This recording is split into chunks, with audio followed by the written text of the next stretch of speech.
गुरुर्ब्रह्मा गुरुर्विष्णू गुरुर्देव महेश्वरा सद्गुरु साक्षात परब्रह्म तस्मै श्री सद्गुरवे नमः। जय जय रघुवीर समर्थ, श्रीराम समर्थ। सद्गुरु चरणांना नतमस्तक होऊन आपण या निरूपणास सुरुवात करूया। मायबाप सज्जनांचं स्वागत आहे। बघा, आता श्रीकृष्ण जन्माष्टमी येणार आहे आणि हे श्रीकृष्ण जन्माष्टमीचं महत्त्व काय आहे ना, नक्की श्रीकृष्ण जन्माष्टमी मनुष्याच्या जीवनामध्ये का गरजेची आहे? श्रीकृष्ण जन्माष्टमी आहे ना, मनुष्याला काय सूचित करते बरं? कोणता मार्ग दाखवते का? ते आज आपण या निरूपणामध्ये पाहणार आहोत। समर्थांनी सांगितलेलंच आहे ना, केवळ सुखाच्या मार्गाने जीवनातील कोडे सुटत नाहीत, तर दुःखही भोगावेच लागतात। तेव्हाच आयुष्याचा खरा अर्थ समजतो ना, तसा समजतो का बरं? कधीच नाही। आणि ही श्रीकृष्ण जन्माष्टमी आहे ना, हिचे महत्त्व आज आपण पाहणार आहोत। म्हणजे कृष्ण जन्माष्टमी हा पापावर पुण्याचा, वाईटावर चांगल्याचा विजयाचा आणि दृष्टांच्या संवाराचा दिवसच आहे ना। म्हणून भगवान विष्णूने कृष्णाच्या रूपामध्ये सृष्टीवर कल्याणासाठी, मानवतेचे आणि धर्माचे रक्षण करण्यासाठी, पापांचा संहार करण्यासाठी, पृथ्वीला पापमुक्त करण्यासाठी देवकीच्या पोटी जन्म घेऊन एका बालकाचा अवतार धारण केला। तो म्हणजे कोण बरं? तो म्हणजे साक्षात भगवंत श्रीकृष्ण स्वारी। हीच आहे ना जन्माष्टमी, हीच आहे ना श्रीकृष्ण जन्माष्टमी। म्हणजे जेव्हा जेव्हा या पृथ्वी तलावर पाप जास्त होतात ना, तेव्हा भगवंताला यावंच लागतं। पण आपले एवढे पुण्य आहेत ना की आपल्याला रोज भगवंत भेटत असतो। उपासनेच्या माध्यमातून जो मनुष्य पहाटे ब्रह्ममुहूर्तावर उठतो ना, त्याची आणि देवाची भेट रोज होत असते। नाहीतर या कलियुगामध्ये भगवंताचं नामस्मरण करणारा कोणी पाहिलं आहे का बरं? क्वचित माणसं असतात जी भक्ती मार्गामध्ये असतात ना, तीच जीवन एकदम शुद्ध जगत असतात, एकदम सात्विक जगत असतात, समाधानी असतात। नाहीतर या जगामध्ये समाधानी कोणी आहे का बरं? समर्थांनी सांगितलेलंच आहे ना की ही श्रीकृष्ण जन्माष्टमी आहे ना, हे प्रेमाचं प्रतीक आहे। हे प्रेमाचं प्रतीक का आहे बरं? जेव्हा मनुष्य जीवनामध्ये भरपूर त्रास भोगायला लागतो ना, तेव्हा मनुष्य खचून जातो, दुःखी होतो। पण श्रीकृष्णाचा जन्म मनुष्याला काय सांगतो बरं? की जेव्हा तुझ्या जीवनामध्ये दुःखाचं सावट येईल, भरपूर संकटांनी चारी बाजूंनी सर्व काही अंधार असेल ना, तेव्हा तू समजून जा, तुझा सुखाचा दिवस सुद्धा येणार आहे। पण मनुष्य हे मात्र विसरून जातो। त्याच वेळी भगवंताचं नामस्मरण करणं तो टाकून देतो आणि मग एवढ्या दुःखाच्या खाईत जातो ना, मग तो बाहेर येण्याचा मार्ग त्याला सापडत नाही। म्हणून जर दुःखावर तुम्हाला नियंत्रण मिळवायचं असेल ना, तर नामस्मरणाशिवाय दुसरा कोणताच पर्याय नाही। समर्थांनी सांगितलेलं आहे, ज्याप्रमाणे राधाकृष्णाचं प्रेम तुम्ही पाहिलं असेल, बघा किंचित सुद्धा संकेत नव्हता की आपलं लग्न होईल म्हणून, आणि लग्न झालं सुद्धा नाही, तरी सुद्धा त्यांचं प्रेम अमर आहे। ते का बरं? कारण त्यांचा भाव शुद्ध होता, मनामध्ये कोणताही क्लेश नव्हता, मनामध्ये कोणतंही कारण नव्हतं। पण आपण कधीतरी प्रेम करतो ना, किती जणांना धोका देतो बरं? पण भगवंत सर्व काही पाहत असतो। ज्यांनी ज्यांनी प्रेमामध्ये आहात, ज्यांनी ज्यांनी प्रेम केलेलं आहे ना, दुसऱ्याला फसवलेलं आहे, कधीतरी श्रीकृष्णांचं पूर्ण चरित्र पाहावं, कधीतरी श्रीकृष्णांची पूर्ण कथा ऐकावी। पण मनुष्य मात्र हे कधी करतो का बरं? कधीच करत नाही। पण जो दुसऱ्याला धोका देतो ना, त्याच्यासोबत सुद्धा एक दिवस एवढा मोठा धोका होतो ना की त्याला त्या खाईतून निघणं कठीण जातं. म्हणूनच समर्थांनी सांगितलेलं आहे बघा, एखादा संकल्पाचा दिवस आला ना, जसा की आता हा श्रीकृष्ण जन्माष्टमीचा दिवस आहे, श्रीकृष्ण स्वारींचा जन्मदिवसच आहे ना.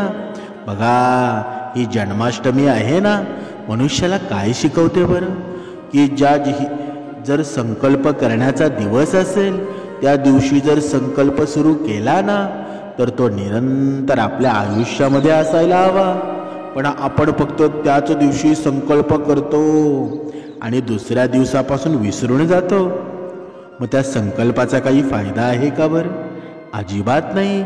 म्हणून श्रीकृष्ण जन्माष्टमी आपल्याला हेच सांगते, तुमच्या जीवनामध्ये जी पापे आहेत ना, तुमच्या जीवनामध्ये तुम्ही अवगुण निर्माण केले असतील, तर त्या अवगुण जर तुम्हाला काढून टाकायचे असतील, तर जीवनामध्ये तुम्ही श्रीकृष्ण स्वारींनी सांगितलेली भगवद्गीता वाचायला हवी.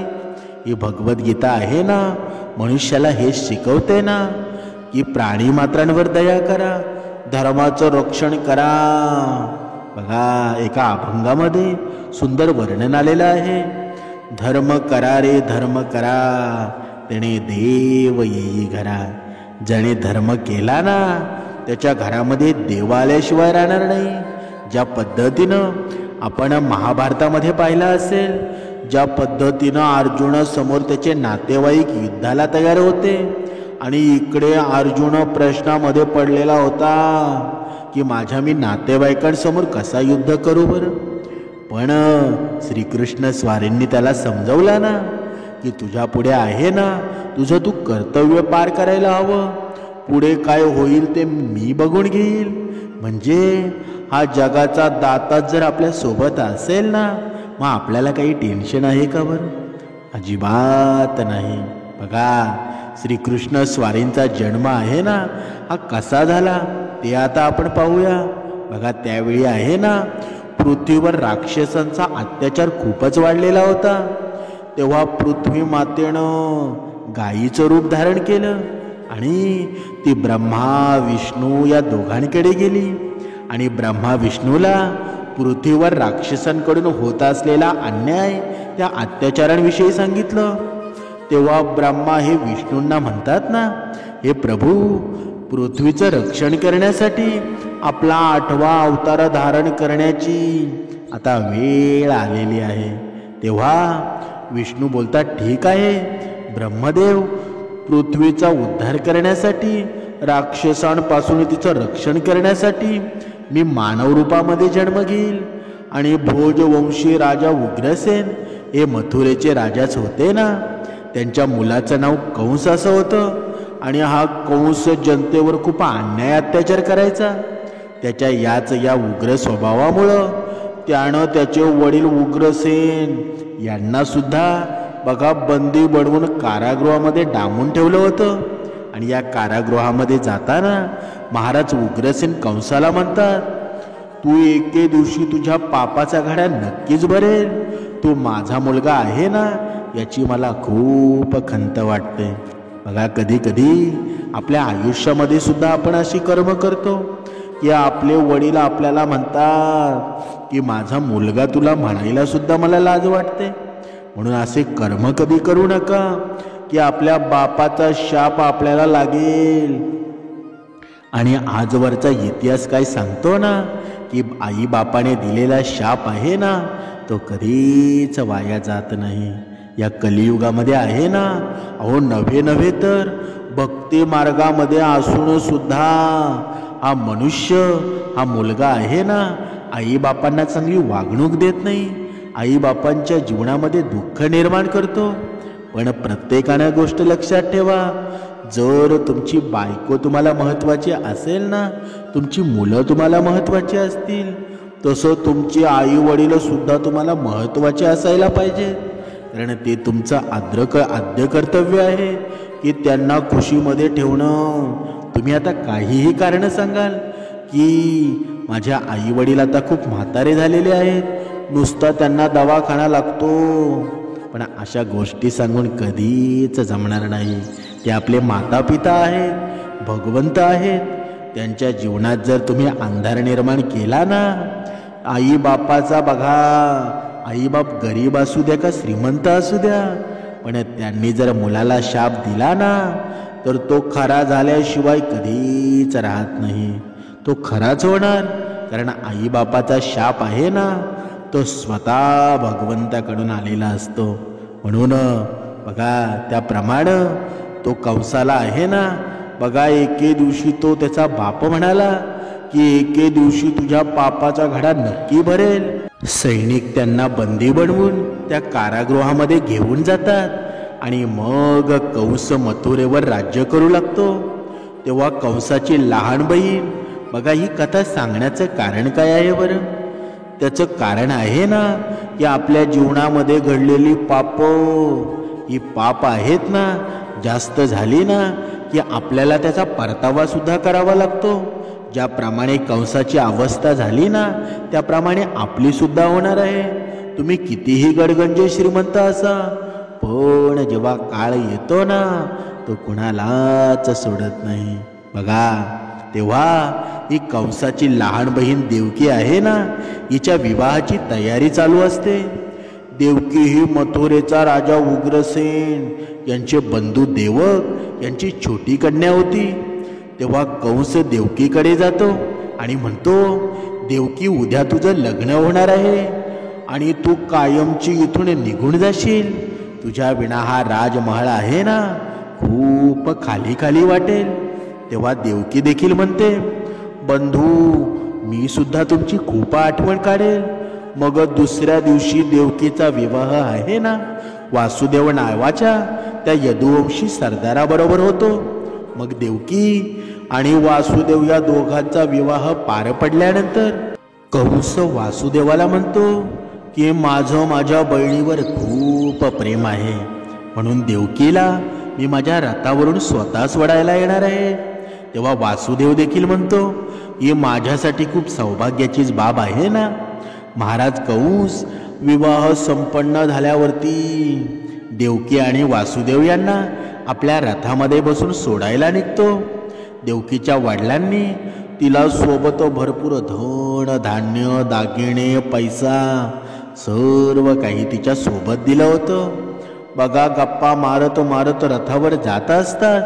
तेवढ्यात बघा होतं काय, एक चमत्कार घडतो. आकाशवाणी होते आणि ती कंसाच्या कानावरती पडते. हे कंस ज्या देवकीला तेवढ्या प्रेम आणि आदराने तिच्या सासरी सोडण्यासाठी तू घेऊन जात आहेस ना, तीच तुझ्या मृत्यूचं कारण बनणार आहे. कारण देवकीच्या गर्भातून जन्म घेतलेला तो 8वा मुलगा आहे ना तुझा वध करणार आहे. ही अशी आकाशवाणी ऐकून कंस खूप विचलित होऊन जातो. मग तो ठरवतो की वासुदेवाचीच हत्या करून टाकतो, जेणेकरून त्याला देवकीच्या गर्भातून जन्मलेल्या त्या पुत्रापासून मृत्यूचं कुठलंच भय राहणार नाही. कंस वासुदेवाला मारायला लागतो, पण देवकी त्याच्या विनवणी करते ना आणि सांगते, माझ्या नवऱ्याला अजिबात मारू नकोस, मी तुला वचन देते माझ्या गर्भातून जे बाळ जन्माला येईल ना ते मी स्वतः तुझ्या स्वाधीन करेल, पण माझ्या पतीस तू मारू नको. मग देवकीची गयावया बघून आणि तिनं दिलेलं आश्वासन बघून तो वासुदेवाला मारत नाही, पण देवकी आणि वासुदेव या दोघांनी मथुरेच्या महालामध्ये एका कोठडीमध्ये बंद करून ठेवतो. यावर वासुदेव म्हणतो, हे कंस, देवकी तुझी बहीण आहे, तिच्यासोबत तू असं वागू नकोस. तुला तर मला बंदी बनव. पण कंस काही न ऐकता दोघांना मथुरेतील त्या कारागृहामध्ये बंदी करून ठेवतो. देवकी आणि वासुदेव हे दोघेही खूप दुःखी असतात. व्यतीत झालेली देवकी वासुदेवाला म्हणते, स्वामी, माझ्यामुळेच आज तुम्हाला या कारागृहामध्ये बंदी बनून राहावं लागत आहे. मीच तुमच्या जीवनातील आलेल्या सर्व दुःख आणि संकटाचं कारण आहे. यावर वासुदेव म्हणतात, असं अजिबात म्हणू नकोस. तुझ्यासारखी पत्नी मला मिळाली हेच माझं भाग्य आहे. तू मला पत्नी म्हणून लाभली आहेस ना, याकरता मी मनापासून अत्यंत प्रसन्न आहे. एक दिवस असा येईल ना जेव्हा आपली इथून सुटका होईल आणि कंसाच्या पापाचा घडा भरेल. बघा, कधी कधी आपल्या जीवनात सुद्धा असे कधी कधी प्रसंग येतात ना. कधी कधी आपण आपल्या पत्नीला दोषी मानतो की तू माझ्या घरात आल्यापासून माझ्या जीवनात दुःख निर्माण झालं, तुझ्यामुळं माझ्या जीवनामध्ये पैसा येत नाही. पण एकमेकांना कधी कधीच दोष देऊ नका. असं कुणामुळे घडत असतं का बरं? अजिबात नाही. जरी कोणतीही गोष्ट वाईट घडो अथवा चांगली घडो, नेहमी भगवंतापुढं साकडं घाला की तुझ्या माझ्या जीवनामध्ये जी घडलेली गोष्ट आहे ना, ते सर्व तू बघून घे. मग भगवंतावर आपण कोणती गोष्ट सोपवली ना, तर त्यातून मार्ग नक्कीच निघतो. म्हणून आयुष्यामध्ये पती पत्नीच्या संसारामध्ये किती संकट जरी आली ना, तर या दोघांचा तुम्ही आदर्श घ्यायला हवा. किती मोठं संकट होतं लग्न झाल्यावर, तरी सुद्धा त्या संकटाला न डगमगता, एकमेकाला दोष न देता, बघा देवावरच सर्व सोपून दिलं ना. बघा त्याप्रमाणे बघा पुढे पाहूया. देवकी परत म्हणते की कंस माझ्या गर्भातून जन्मलेल्या सर्व मुलांचा वध करणार आहे. अशा परिस्थितीमध्ये आपण करायचं काय? कंस हा सतत वासुदेव आणि देवकी यांचा छळ करायचा आणि देवकी ज्या पुत्राला जन्म द्यायची ना, त्या देवकीकडून हिसकावून घ्यायचा आणि तिच्या डोळ्या देखत तिच्या बाळाला मारून टाकत होता. दुराचारी कंसानं एक एक करत देवकीच्या एकूण 7 पुत्रांना तिच्या डोळ्यासमोर मारून टाकलं. वासुदेव आणि देवकी देवाला प्रार्थना करत होते की कंसाच्या अत्याचारापासून बाहेर पडण्यासाठी आम्हाला मार्ग दाखवा, आमचे यांच्यापासून रक्षण करा. मग काही काळांतरानं देवकीच्या 8व्या पुत्राच्या जन्माची वेळ आली.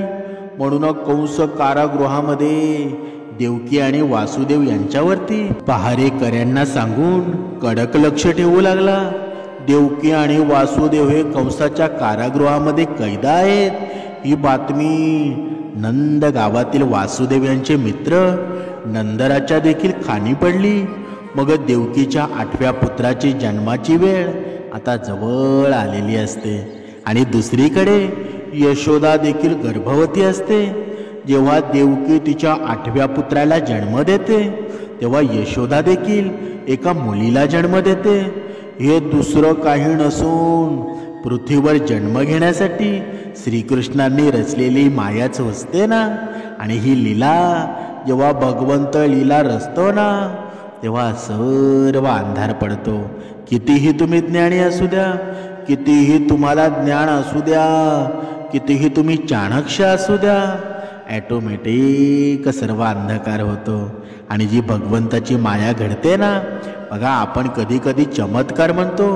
हा चमत्कार भगवंताशिवाय घडतो का बरं? कधीच नाही. कधी कधी आपल्याला प्रचितीसुद्धा येते, पण हे कधी होईल बरं? जेव्हा आपण भगवंताच्या नामस्मरणामध्ये असू तेव्हा. नाहीतर तसं होईल का? कधीच नाही. म्हणून श्रीकृष्णांनी रचलेली ती माया असते.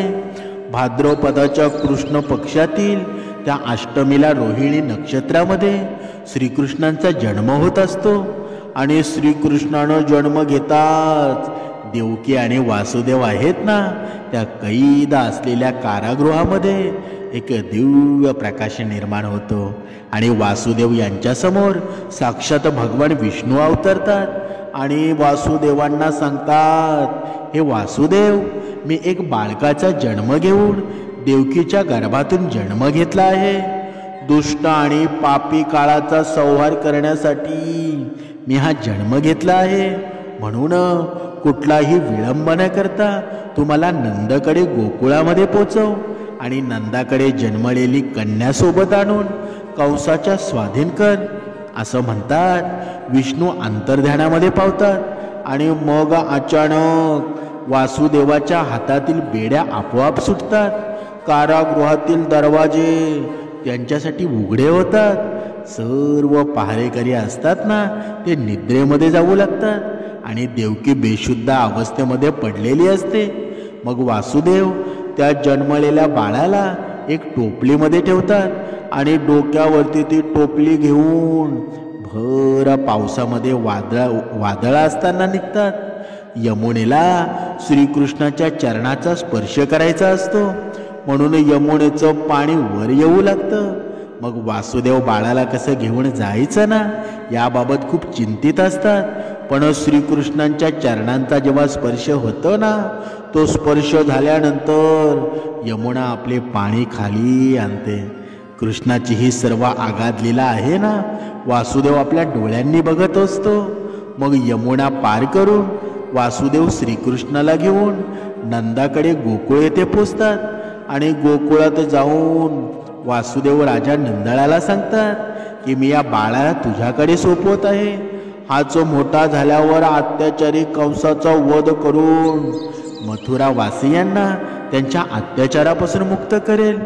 यावर राजानंद म्हणतात, मित्र वासुदेव आणि यशोदा आता गाढ झोपेत आहेत. मी लगेच या बाळाला यशोदेच्या शेजारी ठेवून देतो आणि यशोदेने जन्म दिलेल्या मुलीला तुझ्या स्वाधीन करतो. मग वासुदेव नंद राजाकडून यशोदेने जन्म दिलेल्या त्या बालिकेला घेऊन पुन्हा मथुरेमध्ये येतात आणि वासुदेवानं कारागृहात प्रवेश करतात. कारागृहातील दरवाजे आपोआप बंद होऊन जातात. वासुदेवाच्या हातामध्ये पुन्हा बेड्या येऊ लागतात. सर्व पहारेकऱ्यांना देखील जाग येऊ लागते. मग बाळाच्या रडण्याचा आवाज येतात. पहारेकरी कंसाला सांगू लागतात. वासुदेव देवकीला सांगतात, देवकीच्या गर्भातून जे 8वं बाळ जन्माला आलं आहे ते मुलगा नसून ती मुलगी आहे. हे ऐकून पहारेकरी कंसाला सांगतात की देवकीनं पुत्र नव्हे तर पुत्रीला जन्म दिलेला आहे. तेव्हा कंसाला वाटतं की त्याच्या भीतीनं देखील सर्व देव घाबरलेले आहेत आणि त्यांनी जन्म घेतला नाही. विधीचं विधान बदललेलं आहे, पण मी कुठलाही धोका पत्करणार नाही. देवकीच्या गर्भातून जन्मलेल्या त्या कन्येला देखील वध करून टाकेल. मग कंस देवकीकडं त्या मुलीला हिसकवण्यासाठी जातो. तेव्हा देवकी कंसाला म्हणते, कंस तुला माझ्या 8व्या पुत्रापासून धोका आहे. ही तर मुलगी आहे, मग हिला का मारत आहेस बरं? तिला अजिबात मारू नकोस. पण कंस देवकीचं काहीही ऐकत नाही. कंस त्या मुलीला देवकीकडून हिसकावून घेतो आणि जमिनीवर आपटू लागतो. तेवढ्यात ती कन्या कंसाच्या हातून सुटून हवेत जाते आणि अचानक देवीचं रूप धारण करते. देवी त्याला म्हणते की कंस मला मारून तुला काय लाभ होणार आहे बरं? तुला मारणारा तर या पृथ्वीवर जन्म घेऊन आलेला आहे आणि तो गोकुळामध्ये पोचलेला आहे. एवढे बोलून देवी अंतर्ध्यानामध्ये पावते. हे ऐकून कंस सुद्धा खूप चिडतो. मग कृष्णाला मारण्यासाठी कंस अनेक राक्षसांना गोकुळामध्ये पाठवतो. पण कृष्ण राक्षसांचा अंत करून टाकतो आणि मग मोठा झाल्यावर ती मथुरेत येऊन कंसाचा वध करून राजा उग्रसेन, वासुदेव, देवकी, मथुरेतील जनता आहे ना, यांची कंसाच्या तावडीतून कायमची सुटका करतो. म्हणजे लहानपणी कृष्णांचं महान कार्य आहे ना, ते आजही आपल्याला दिसतं. जे कोणत्याही सामान्य माणसाला शक्य नव्हतं, त्यांच्या जन्माच्या काही काळानंतर त्यांनी एक कंसाने पाठवलेल्या राक्षसी, बघा तुम्हाला पुतना माहीत असेल, त्या पुतनाचा वध केला होता ना. त्यानंतर शक्तसूर, तृणवर्ता अशा अनेक राक्षसांचा वध केला. नंतर गोकुळ सोडून गावी आल्यावर तिथेही अनेक लीला केल्या. म्हणजे गोचर लीला, गोवर्धन लीला, रासलीला अशा अनेक प्रमुख लीला आहेत ना. म्हणजे सौराष्ट्रामध्ये द्वारका शहराची स्थापना करून आपलं राज्य स्थापन केलं ना.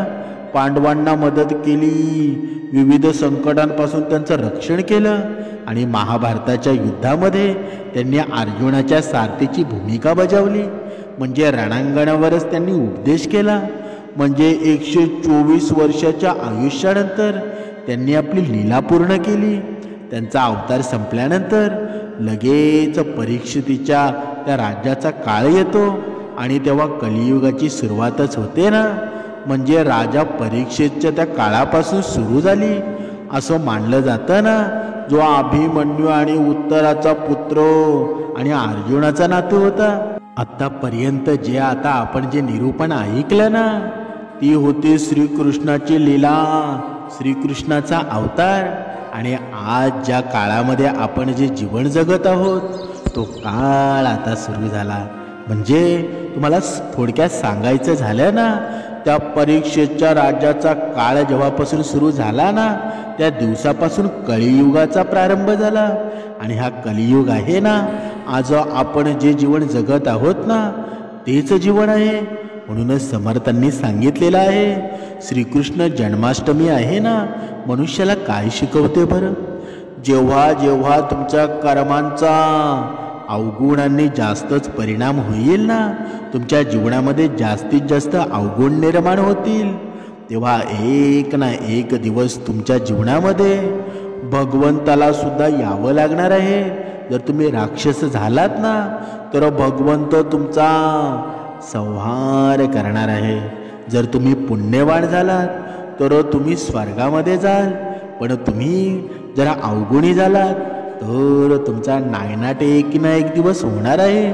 म्हणून आपण कर्म कसे करावे ना, ही श्रीकृष्ण जन्माष्टमी सांगत असते. ज्याप्रमाणे त्या कंसाचा काळ अहंकाराने बुडालेला होता, अहंकाराने त्याचं पूर्ण जीवन नष्ट केलं, त्याचं प्रमाण या मानवी देहाचं सुद्धा तसंच आहे ना. जर आपल्या जीवनामध्ये अहंकार लोभ असेल तर आपलं जीवन प्रेमदायी होईल का बरं?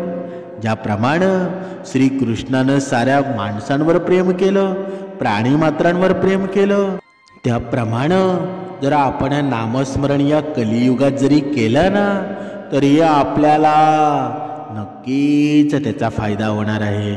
म्हणूनच समर्थांनी सांगितलेलं आहे, आजही श्रीकृष्ण लीला संपलेली नाही, निरंतर चालू असते. पण ती लीला दिसते कोणाला बरं? जो ब्रह्ममुहूर्तावर उठून उपासना करतो ना, त्याला ती लगेच लीला समजते, कधी कधी प्रचितीसुद्धा येते.